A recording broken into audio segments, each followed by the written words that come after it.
Glória a Jesus. Glória a Jesus. Noiva do Cordeiro, eu vos saúdo com a paz do Senhor.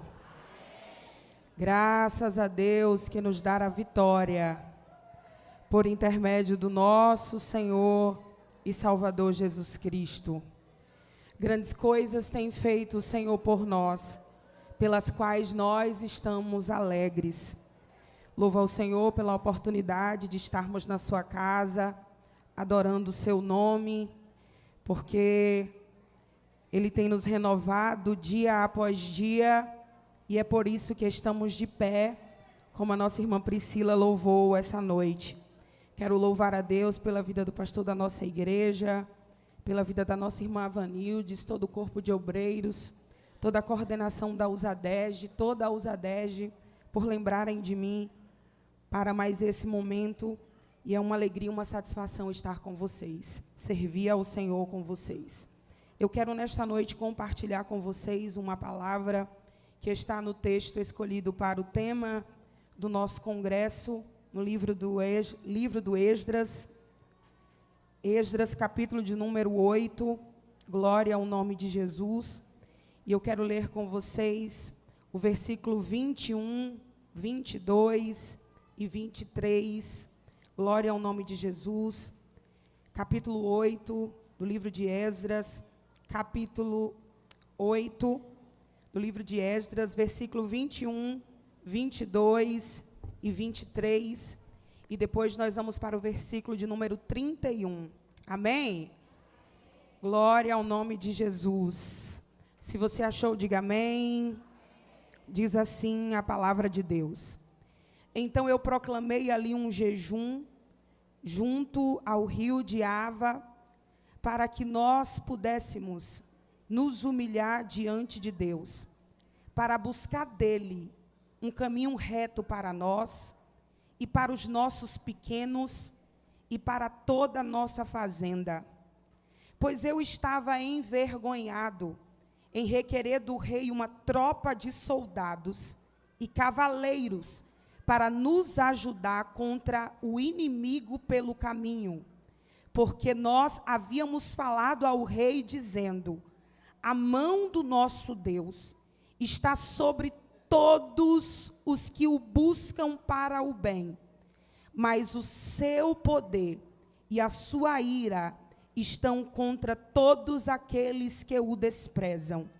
Assim, jejuamos e buscamos o nosso Deus por isto, e ele moveu-se por nós.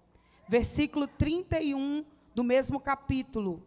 Então nós partimos do rio de Ava, no 12º dia do primeiro mês, para irmos a Jerusalém. E a mão do nosso Deus estava sobre nós, e ele nos livrou da mão do inimigo e dos que armavam ciladas pelo caminho. E chegamos a Jerusalém e permanecemos ali 3 dias. Glória a Jesus. Você pode glorificar a Deus por esta palavra? Bendito seja Deus. Queridos, eu glorifico ao Senhor pelo texto, pelo versículo escolhido para o tema do nosso congresso. E quando nós vamos estudar o conteúdo descrito no livro do Esdras, a gente percebe a profundidade e das diversas formas que nós podemos aprender aqui. A Bíblia nos mostra que o que acontece aqui no livro do Esdras, como também no livro de Neemias, é o cumprimento de uma palavra dita da parte de Deus por intermédio do profeta Jeremias, e a Bíblia vai nos mostrar isso lá no capítulo 25, versículo 11 do livro de Jeremias, quando ele diz assim: toda esta terra virá a ser um deserto e um espanto, e estas nações servirão ao rei da Babilônia por 70 anos. Mas no versículo 12 ele diz: mas acontecerá que quando se cumprirem os 70 anos, eu visitarei o rei da Babilônia, e esta nação, diz o Senhor, castigando a sua iniquidade, e a da terra dos caldeus farei deles um deserto perpétuo. Jeremias profetizou sobre isso, sobre o cativeiro, sobre o período que o povo passaria no cativeiro e que passados 70 anos o povo voltaria. O retorno do povo, o retorno para a sua pátria, acontece semelhante da forma como eles foram levados. Como assim? Quando o povo foi levado para o cativeiro, eles não foram levados em uma única vez. A Bíblia vai nos mostrar que eles foram levados aí em mais ou menos 2 ou 3 vezes. E quando eles retornam também em algumas etapas. E a Bíblia vai nos mostrar que, de forma cronológica, Esdras retorna para Jerusalém no sentido de restauração. Ele chega antes de Neemias. A Bíblia vai nos mostrar a ordem cronológica desses acontecimentos. O primeiro retorno foi liderado por Zorobabel. A referência disso você encontra aqui no livro do Esdras, do capítulo 1 até o capítulo 6. E qual era o objetivo desse primeiro retorno? Reconstruir o templo de Jerusalém. O segundo retorno foi esse aqui do contexto histórico do tema que nós estamos trabalhando, liderado por Esdras aproximadamente no ano 458 a.C., aconteceu durante o reinado do rei Artaxerxes. E qual era a finalidade desse segundo retorno? Restaurar o ensino da lei de Deus, reformar a vida espiritual do culto, trazer de volta os elementos do culto e, por que não dizer, restaurar o culto ao Senhor. E a gente acompanha as referências bíblicas para isso, nós percebemos, nós vamos encontrar, melhor dizendo, a partir do capítulo 7 até o capítulo de número 10 do mesmo livro, o livro do Esdras. E esse terceiro retorno foi liderado por Neemias, como nós vamos ver lá a partir do livro de Neemias. E Neemias veio para reconstruir os muros de Jerusalém, trazer liderança política e social para o povo. A partir do capítulo de número 7, a Bíblia começa a descrever sobre esse retorno, sobre a chegada de Esdras em Jerusalém. A Bíblia vai nos mostrar que Esdras, além de ser sacerdote, ele era um escriba. E quando a gente vai ler no capítulo de número 7, a Bíblia vai dizer que ele era um escriba hábil. E qual era a responsabilidade do escriba? Uma das responsabilidades dele era ser responsável pela escrita, por registrar aquilo que era importante, que era considerado marco na história, como também ele era responsável pelas leituras sagradas, leituras oficiais nas festas solenes, e no caso de Esdras, responsável pela leitura da Torá, do Pentateuco. A Bíblia vai nos mostrar que no capítulo de número 7, o rei começa a liberar o povo, cumprindo-se a palavra que Deus disse por intermédio de Jeremias. E nós vamos ver aqui o que acontece também no livro de Neemias. Esdras também recebe uma carta do rei. E nesta carta que ele recebe, a Bíblia diz que o rei diz ao sacerdote Esdras, dizendo: eu faço um decreto que todo levita, todo aquele que pertença ao povo judeu, que queira retornar com você, ele está liberado para ir. O rei diz: tu, Esdras, és enviado do rei e os teus conselheiros. Nessa carta, o rei não só autoriza Esdras, ele não só autoriza o povo, ele não só autoriza os levitas, ele dá algumas orientações, como por exemplo, constitua juízes, ele vai dando algumas estratégias, mas aqui ele também, ele autoriza, ele libera ouro, prata, dinheiro, vasos e elementos que seria usado, devolvidos, levados de volta para o templo, levados de volta, porque eram elementos do culto. Então eu não sei se você parou para analisar a responsabilidade que estava sobre os ombros de Esdras naquele retorno, era muito grande, porque uma coisa é eu cuidar daquilo que é meu. Se eu perco, se eu sou assaltado, a responsabilidade é minha, é apenas meu. Só que outra coisa é quando você está lidando com aquilo que não é seu e não é do outro. É quando você está lidando com aquilo que é espiritual, com aquilo que é da casa de Deus e com aquilo que é santo. Esdras não estava levando um anel de ouro, um anel de prata. Quando a gente vai ler, e não dá para a gente detalhar isso aqui, a gente vai ter noção da quantidade. Nós estamos falando de valores altíssimos que estava sendo levado para ser entregue, para ser pesado, para ser fiscalizado, para prestar conta. Glória ao nome de Jesus. Além disso, além dessa responsabilidade, ele tem uma responsabilidade espiritual, porque restaurar o ensino da palavra, trazer o povo de volta para a prática da palavra, trazer o povo de volta para o ambiente de culto, ensinar o povo acerca do culto e os seus elementos. A segunda coisa, ou melhor dizendo, a terceira coisa que desafia e que torna grande a sua responsabilidade é porque era uma viagem extremamente perigosa. Irmãos, nós não estamos falando de dezenas, nós não estamos falando de centenas, nós estamos falando da casa dos milhares. Se você parar para ler o capítulo de número 8, você vai ver aqui Esdras selecionando, juntando o povo. O capítulo de número 7 também vai nos mostrar isso, e ele é muito cuidadoso. Você vai perceber uma das características da liderança de Esdras, é cuidado, organização. Ele se preocupa, ele é muito cuidadoso em registrar o nome das famílias e líderes que voltaram com ele. Ele sabia de uma coisa: liderar exige organização, e essa não pode ser uma jornada improvisada. Glória ao nome de Jesus. Esdras entende: eu preciso ter zelo com aquilo e com quem Deus me entregou. Sabe o que é que eu aprendo aqui? Quando ele começa a contar, se você for olhar o capítulo de número 8, ele começa pelos chefes das famílias, ele vai registrando os nomes, os maiorais, ou os mais importantes, como diz algumas versões, os líderes, melhor dizendo, como diz algumas versões. E sabe o que é que a gente aprende aqui? Esdras está nos ensinando, não se trata coisas espirituais no improviso.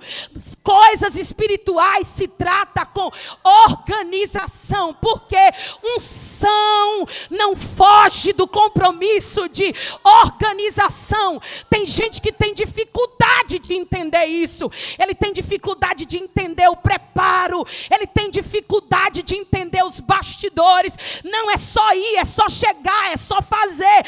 Esdras está nos ensinando: não se trata coisas espirituais no improviso. Coisas espirituais se trata com organização. Só que quando chega no versículo 15, você pode conferir isso. No versículo 15, no versículo de número 20, Esdras vai revisar o grupo e ele percebe: está faltando levitas. Como que eu estou voltando para restaurar o culto? Como que eu estou voltando para restaurar o ensino da palavra? Como que eu estou voltando para trazer a ideia do povo, ideia para o povo acerca dos elementos do culto? E não tem levita. Ele começa a convocar o povo. Convocar para quê? Venha, venha, nós precisamos voltar. Sabe o que é que eu percebo aqui? Eu percebo em Esdras um líder que tem preocupação com os elementos do culto. Sabe o que é que ele está dizendo? O culto não pode ser de qualquer jeito. Ele percebe, identifica algumas brechas e diz: ei, sabe o que é isso aqui? Discernimento espiritual. espiritual. Esdra é um líder que não anda no automático. Ele tem discernimento espiritual. O número está grande, tem chefe de família, mas quando ele olha, está faltando levita, ele entende, tem lacunas abertas,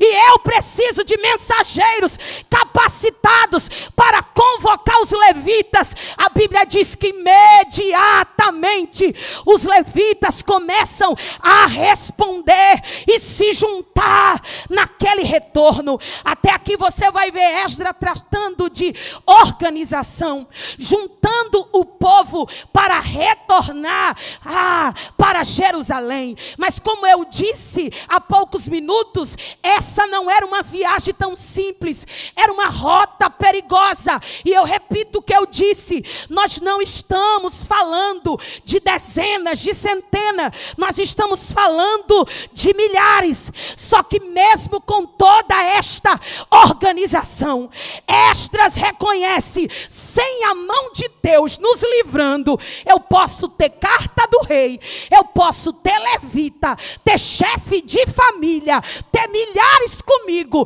mas sem a mão de Deus, a jornada vai ser perigosa.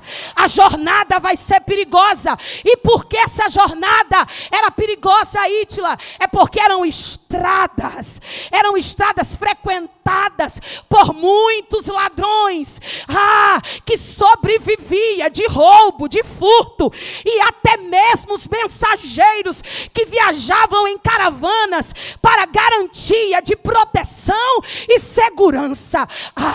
Aí Esdra olha para o povo e diz assim: Deus não é Deus de confusão. Deus não é Deus de confusão. Esdras não queria confundir o rei em relação à segurança do povo. A minha versão diz que ele estava envergonhado de pedir uma guarda. Eu não sei se você está entendendo. Eu estou falando de milhares que estavam retornando sem exército, sem polícia civil, sem polícia militar, sem guarda humana. E ele sabe o que é que ele diz ao rei? Quando o rei vai perguntar acerca do retorno, ele diz assim: olha, quanto à segurança do povo, pode ficar em paz, pode ficar tranquilo. Por quê, Esdras? Porque a mão do nosso Deus está sobre todos aqueles que o buscam. A mão do nosso Deus está sobre aquele que o busca. Esdras estava tomado cheio de coragem, porque no capítulo 7 ele finaliza, após ler a carta, entender tudo que o rei estava dizendo, ele diz: pois sabendo que a mão de Deus era comigo, eu criei coragem. Ele não disse que estava cheio de coragem, ele disse: porque a mão de Deus estava sobre mim, eu criei coragem. Aleluia, aleluia. Tem uma irmã, e eu acho que vocês já viram os vídeos dela pregando, a irmã Aparecida Borges, ela diz assim: crente parece que tem uma veia de doido. Isso aqui parece loucura, você está voltando debaixo da responsabilidade de um povo que não é seu. Ele diz assim: fica tranquilo, a mão de Deus está sobre nós. Mas é um trajeto perigoso, tem muitos assaltantes, até os mensageiros viajam em caravanas. A mão de Deus é sobre nós. Só que aí Esdras para. E eu imagino Esdras parando e pensando: se acontecer um pequeno furto, se na hora da contagem faltar 1 grama de prata, faltar 1 grama de ouro, faltar algum utensílio, a segurança falhou. Se alguém se machucar na estrada, a segurança falhou. Se alguma criança sofrer algum dano, a segurança falhou. E o que é que isso vai causar na cabeça do rei? Porque eu disse ao rei que a mão de Deus é conosco. A mão de Deus é conosco. Eu imagino Esdras ensinando ao povo: venha comigo. Deus não é Deus de confusão.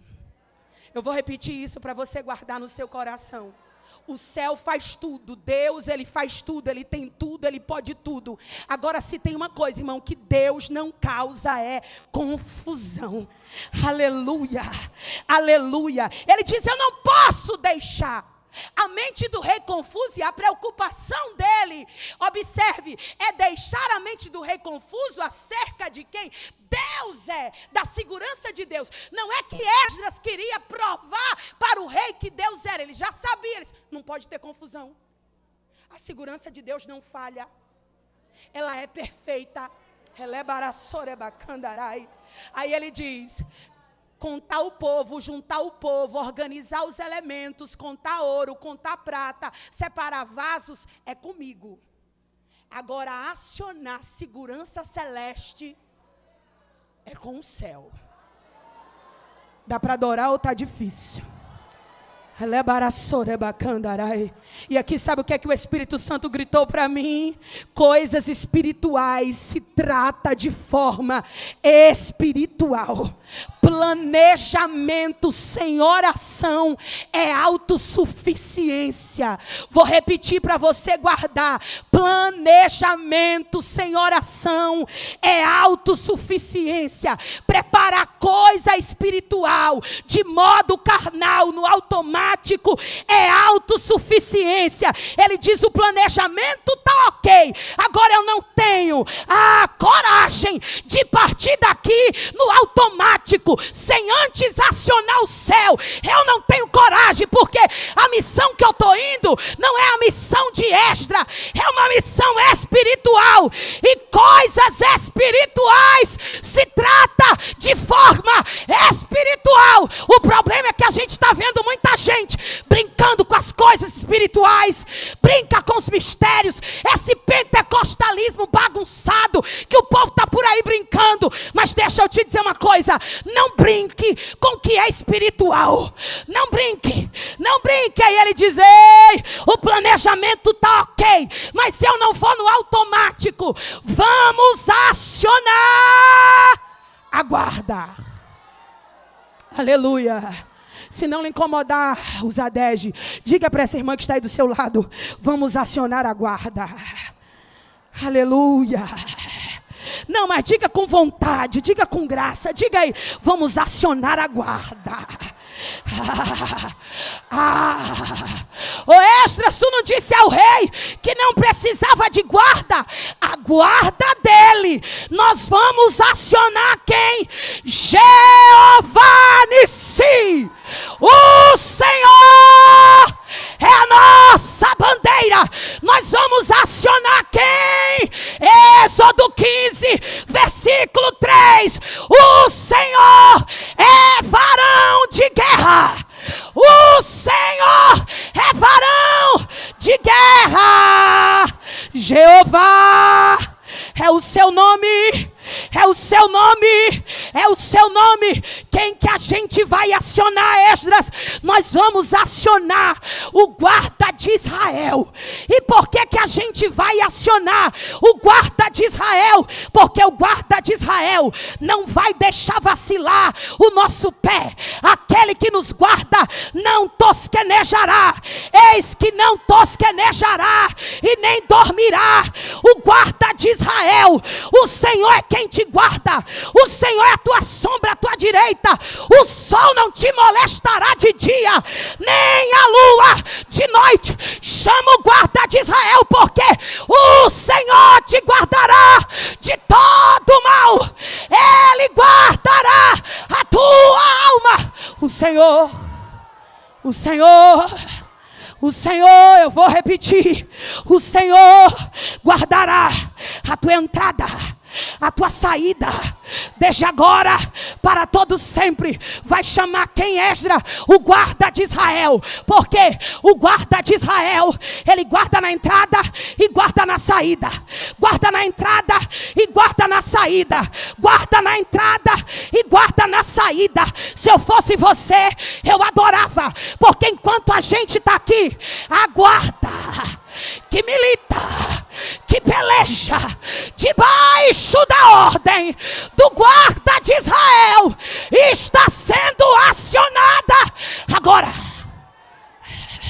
Eu vou repetir. Porque eu sinto graça. Eu sinto graça. Para dizer, aguarda. Do guarda de Israel está sendo acionada agora. Como assim, Ítila? A Bíblia diz: aos seus anjos ele dá ordem ao teu respeito para te guardar em todos os teus caminhos. 1000 cairão ao teu lado, 10.000 à tua direita, mas tu não serás atingido. Atingido. Pega na mão desse irmão e diga para ele: o guarda de Israel está acordado.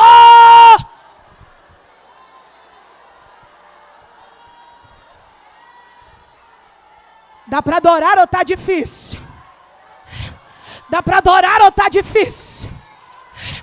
Se dá para adorar, erga a mão, erga a voz e libera o glória. Sabe o que é que Esdras está dizendo? A ação é da igreja, mas a reação é do céu. Ô Esdras, se não tem exército do rei, se a gente não tem exército, onde que a gente vai preparar um exército? Jejum e oração. Ei, eu caminho para concluir. A ferramenta não mudou. O caminho ainda é o mesmo. Eu vou repetir isso aqui. O caminho ainda é o mesmo. Josafá compreende isso. Josafá, esse que se levanta contra ti uma grande multidão, da além do mar, os filhos de Moabe, os filhos de Amon, e os dos montes de Seir. Você já sabe o contexto. Quando Josafá entende quem está se levantando, ele sabe, quem está se levantando é mais numeroso do que nós, é mais poderoso do que nós. Eles têm ferramentas muito mais poderosas do que nós. Eu estou com medo, mas vamos orar.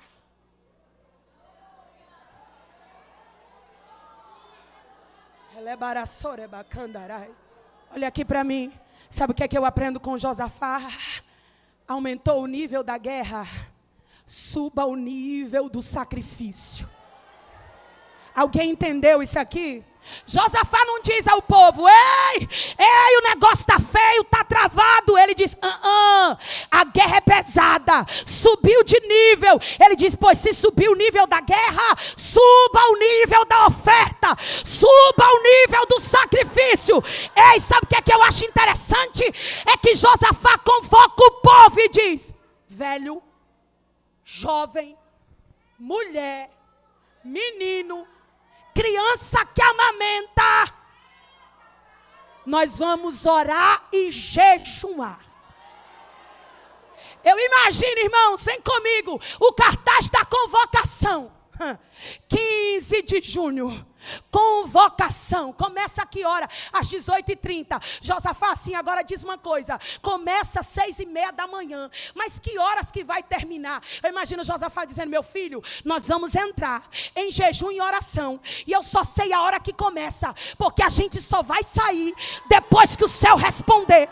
Depois que o céu responder. Depois que o céu responder. Aí vai Josafá: Deus. Irmão, se tu tivesse noção de onde a oração acessa. Eu não estou falando de coisas materiais, eu estou falando de coisas espirituais. Deus de nossos pais. Eu estou sentindo a presença dele. Deus de nossos pais. Tu que nos fizeste subir da casa do Egito, da terra da servidão, contempla a grande multidão que se levanta contra nós. Nós não sabemos o que faremos, mas tem uma coisa: nossos olhos estão postos em ti. E deixa eu te dizer uma coisa: se a igreja orar, Satanás pode fazer cara feia, pode bater tambor, pode ranger dente, pode quebrar o pau. Ele vem. Ele vem, ele vem, ele vem. Aí o Espírito diz: vou descer, porque tem uma congregação reunida. Tem uma congregação reunida. Eu sinto graça. E eu digo o quê?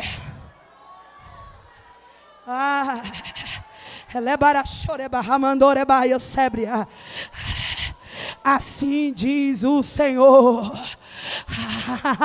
a todos os moradores de Judá, Jerusalém, e tu, ó rei Josafá, assim diz o Senhor: não temais, nem ficai inquietos por causa desta grande multidão que se levanta contra nós, porque Jeová Nissi já está no comando, Jeová Nissi já deu a ordem, Jeová Nissi já movimentou o exército, e ele está dizendo: a peleja não é vossa, mas é de Deus. E como é que a gente vai? A ordem é: parai, ficai quietos, mas permaneçam de pé. De pé para quê? Para ver o livramento do Senhor. Dá para adorar ou está difícil? Ah, tem glória dele na casa. A oração acessa lugar que tu não acessa. A oração muda olhar. A oração faz gente te esquecer. A oração te torna invisível. Aí a Bíblia diz: como é que a gente vai? A ação é da igreja, a reação é do céu. Pega os coraitas e coatitas e coloca no meio, na frente dos armados. Isso é coisa para quem ora. Se tu não ora, tu quer mudar as peças, quer pegar quem é do meio e botar no fundo, quer pegar quem é do fundo e botar na frente. Só que quando a gente ora, quem movimenta as peças não somos nós, é Ele. É Ele. É Ele. E como é o negócio, irmão? Se tu ora,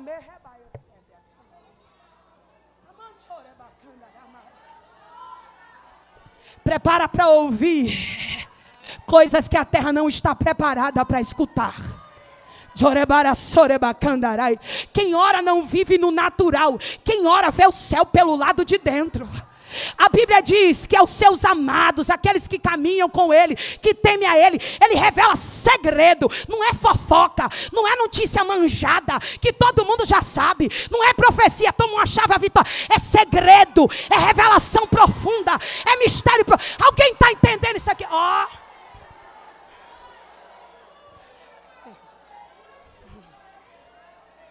Pega os coraitas e coatitas e bota na frente dos armados.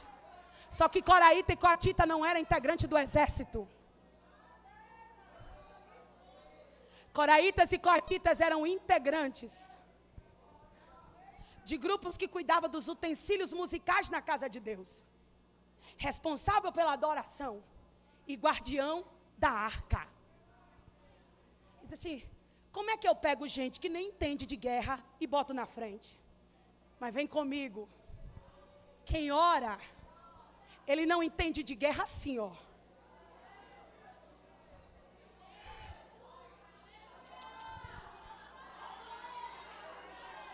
Não. Quem ora, minha guerra não é contra a Janeide. É contra as hostes espirituais da maldade. Alguém está entendendo isso aqui? Imagina o Senhor dizendo: ei, eles podem não entender de guerra aqui, ó. Mas Ele sabe o que é abrir a boca na terra e o céu.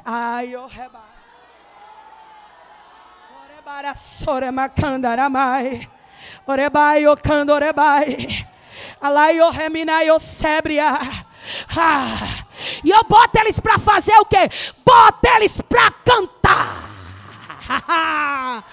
Quem vem comigo nesta dimensão e canta o quê? Louvai ao Senhor, porque Ele é bom e a sua misericórdia dura para sempre. Louvai ao Deus dos deuses, porque Ele é bom e a sua misericórdia dura para sempre. Louvai ao Senhor dos senhores, porque Ele é bom e a sua misericórdia dura para sempre. Louvai aquele que com entendimento fez o céu, porque Ele é bom. Ele é bom. Bota o povo para cantar e deixa comigo. Deixa comigo. Deixa comigo. Começa A gente canta esse negócio. Era o povo louvando e Deus guerreando. A Bíblia diz que Deus veio por onde? Pela ladeira de Ziz. Não vou te explicar agora dentro do contexto geográfico, mas a Bíblia diz que Deus veio pela ladeira de Ziz. Chegou no meio do exército que dizia: somos numerosos, somos armados até o dente, e pode dizer para Josafá que não vai sobrar nem um caldo. Deixa, Jeová Nissi está descendo. Enquanto vocês cantam, eu confundo. Eu vou repetir: enquanto vocês cantam, eu confundo. Enquanto vocês cantam, eu confundo.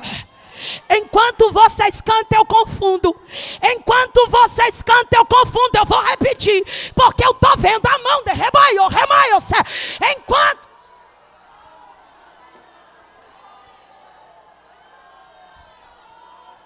Josafá pegou uma espada, nenhuma. O exército pegou uma espada, nenhuma. Quem fez isso? A mão de Deus, através da oração. Eu imagino Esdras dizendo: Deus, guarda a criança, guarda chefe de família, guarda levita, guarda sacerdote. Eu não quero a cabeça do rei confusa. Eu disse a ele que tu é o Deus que guarda. Eu disse a ele que tu és o Deus que guarda. Aí o Senhor está dizendo: ô Esdras, isso aí é função minha e eu sei fazer. Pega o povo, prepara, porque a ação é da igreja, mas a reação é do céu. Deixa eu te dizer, e aqui eu encerro: teu planejamento pode ser ótimo, mas planejamento sem dependência. Agora, quando o planejamento encontra a dependência de Deus, porque o jejum não muda Deus. Jejum e oração não é barganha. Mas o jejum me muda. A oração me muda. E o que é que acontece? Quando o planejamento encontra dependência, a segurança é total. Total. E eu disse para você que a oração acessa lugar que tu não acessa. A oração acessa a UTI, acessa o hospital, acessa a BR, acessa os ares, acessa os mares, acessa as regiões celestiais. Lembra de Daniel? Irmão, Daniel não estava orando há 10 minutos ou há 21 minutos, era 21 dias. O mensageiro estava travado, porque quem ora entende de batalha espiritual. O problema é que a gente está vivendo só enxergando um palmo além do nosso nariz. Tudo é natural. Mas capítulo 10, versículo 12, a Bíblia diz que ele tem uma visão, e na visão ele escuta, sabe o quê? Então disse-me ele: não temas, Daniel, pois desde o primeiro dia em que tu dispuseste o teu coração para entender e para humilhar-te perante o teu Deus, tuas palavras foram ouvidas. Irmãos, e guarde isso aqui: e eu venho por causa das tuas palavras. Irmão, crente que ora, Deus vem por causa dele. Deus move por causa dele. Deus tira a gente, arranca a gente, muda decreto, entra em processo. Ele entra. Aí ele diz assim: eu venho por causa das tuas palavras. Porém, o príncipe da Pérsia resistiu-me por 21 dias. Porém, eis que Miguel, um dos principais príncipes, veio ajudar-me, e eu permaneci lá com os reis da Pérsia. Sabe o que era que ele estava dizendo a Daniel? Por causa das tuas orações, se o mensageiro estava travado, ele manda guerreiro. Alguém recebe esta palavra? Ele manda guerreiro. E aí, Esdras, Convoca o povo. Manda o povo sair. E como é que a história encerra? Partirmos do rio Ava. No 12º dia do primeiro mês, para irmos a Jerusalém. E o que aconteceu? A mão do nosso Deus estava sobre nós. Dá para adorar ou está difícil? Tinha cilada, tinha, mas a mão de Deus estava sobre nós. A mão do inimigo estava preparada, estava. Só que maior do que a mão do inimigo é a mão de Deus que estava sobre nós. Diga para essa pessoa, para a gente encerrar no glória. A mão de Deus, mas diga com graça, com vontade. A mão de Deus está sobre nós. E nós vamos chegar sem nenhum dano, diz o Senhor. Deus os abençoe.